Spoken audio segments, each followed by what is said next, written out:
असंगठित अर्थव्यवस्था पर दूसरा बड़ा आक्रमण जीएसटी।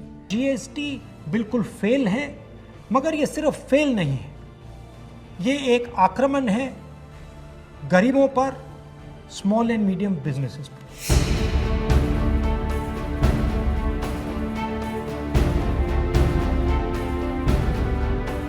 कांग्रेस के पूर्व अध्यक्ष राहुल गांधी इन दिनों बेरोजगारी, गिरती जीडीपी, कोरोना संकट जैसे तमाम मुद्दों पर एक के बाद एक ट्वीट कर बीजेपी सरकार पर हमला बोल रहे हैं। राहुल ने सोशल मीडिया पर केंद्र की मोदी सरकार के खिलाफ मोर्चा खोल रखा है। इस बार राहुल ने मोदी सरकार द्वारा लगाए गए गुड्स एंड सर्विस टैक्स को लेकर निशाना साधा है।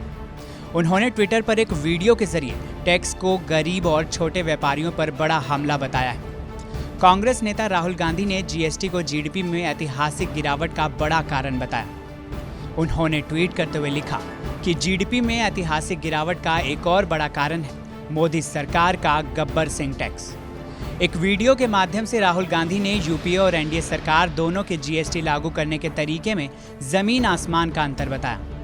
एक तरफ जहां यूपीए सरकार के जीएसटी को राहुल ने सरल टैक्स बताया, वहीं मोदी सरकार के जीएसटी को उन्होंने काफी कॉम्प्लिकेटेड बताया।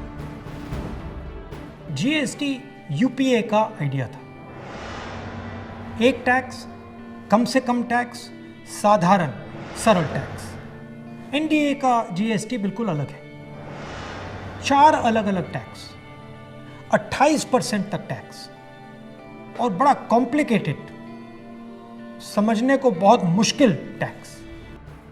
राहुल ने कहा कि मोदी सरकार की जीएसटी से बहुत कुछ बर्बाद हुआ, जैसे कि लाखों छोटे व्यापार, करोड़ों नौकरियां, युवाओं का भविष्य और राज्यों की आर्थिक स्थिति।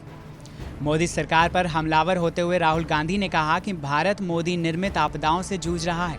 देश पर बड़े आर्थिक संकट का जिम्मेदार भी उन्होंने मोदी सरकार को ही ठहराया।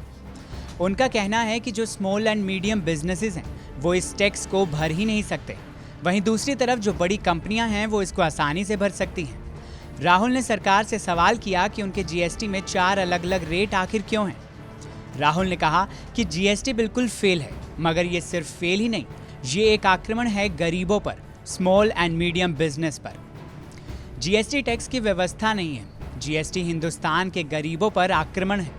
छोटे दुकानदार, स्मॉल एंड मीडियम बिजनेस वालों पर, किसान और मजदूरों पर एक आक्रमण। हमें इस आक्रमण को पहचानना पड़ेगा और मिलकर एक साथ इसके खिलाफ हम सबको खड़ा होना होगा। आपको बता दें, कोविड-19 संकट के बीच देश की अर्थव्यवस्था में चालू वित्त वर्ष 2020 से 21 की अप्रैल-जून तिमाही में 23.9% की भारी गिरावट देखी गई है। राष्ट्रीय सांख्यिकी कार्यालय ने पहली तिमाही के जीडीपी के ताज़ा आंकड़े जारी किए। इन आंकड़ों में जीडीपी में भारी गिरावट दिखी है। राहुल गांधी से पहले कांग्रेस प्रवक्ता रणदीप सुरजेवाला भी बेरोजगारी और गिरती जीडीपी जैसे मुद्दों पर मोदी सरकार का घेराव कर चुके हैं। आपकी इस पूरे मामले पर क्या राय है? कमेंट सेक्शन में हमें जरूर बताएं। साथ ही देश और दुनिया की तमाम बड़ी खबरों के लिए देखते रहें TV9 भारतवर्ष।